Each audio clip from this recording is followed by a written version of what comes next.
Ayan, bali natapos na po natin yung ating niche. Ayan, kung makikita nyo po, ayan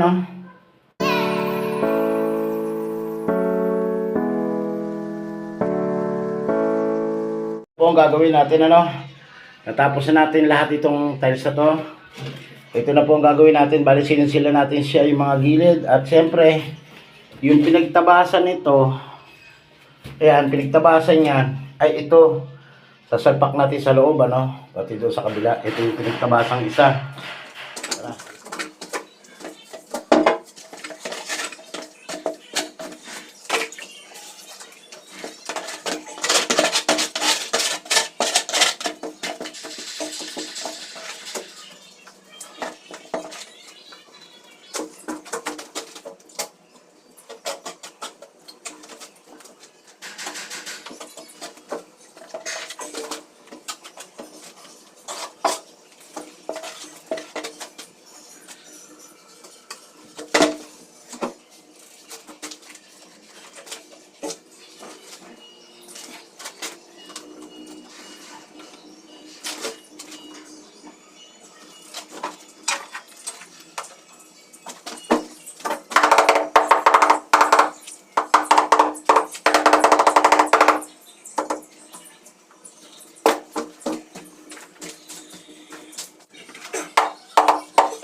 Ayan, bali pag nagkanto may 10 kayo, nagkanto kayo, hindi nyo na kailangan bumili pa ng ibang pattern, Ito lang itong kamay na to, kailangan nakasandal dito sa tiles mismo, para hindi nagbabago yung pulso.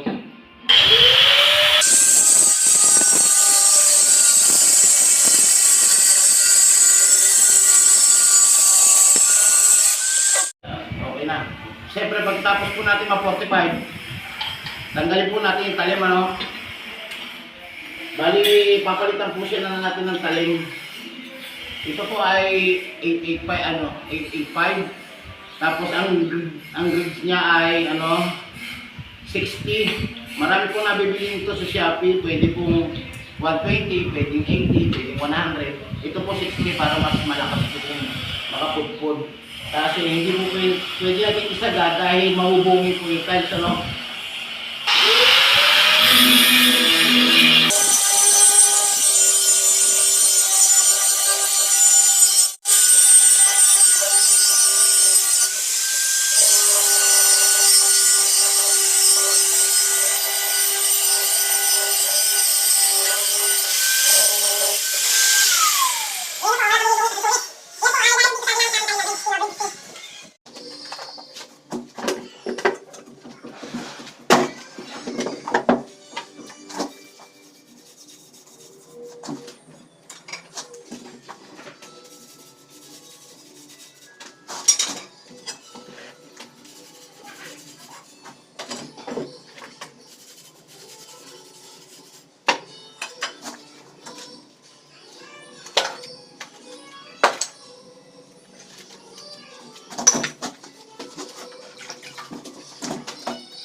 Ayan, bali natapos na po natin yung ating ano no, needs. Ayan, kung makikita nyo po, ayan no. Medyo nahirapan tayo dahil malalim yung ano niya. Halo, ayan, nakita nyo naman po oh. Tapos na siya. Tapos na rin natin. Ang kulang na lang po natin dyan ay, alam nyo po ba, yung mga gilid na po na yan, gagamitan po natin ng Glue Max. Glue Max po gagamitin natin yan. Titimplahin natin ng kulay puti o kaya gray, ano.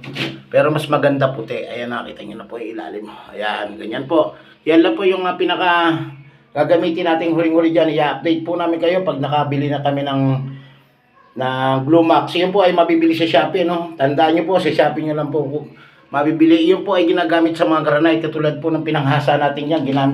Binili po natin sa Shopee, ano? Sa Shopee lang po meron yun. Pwede rin po sa Lazada. Pero mas marami po talaga sa Shopee at saka mas mura. Kaya kita nyo po, oh. Yan. Yan lang po. Hanggang dito lang muna po ang ating video. Abangan nyo po yung pag-update ko sa inyo kung paano timplahin yung Blue Max na stone band na binili natin sa Shopee. Ayan, abangan nyo po yun. At paano timplahin at paano din natin ilagay dyan. Hindi po pwedeng sumobra sa hardener. Hindi rin pwedeng sobra sa Glue Max. Ano, ayan, hanggang dito lang po muna ang aking video. Maraming salamat po. Bye-bye.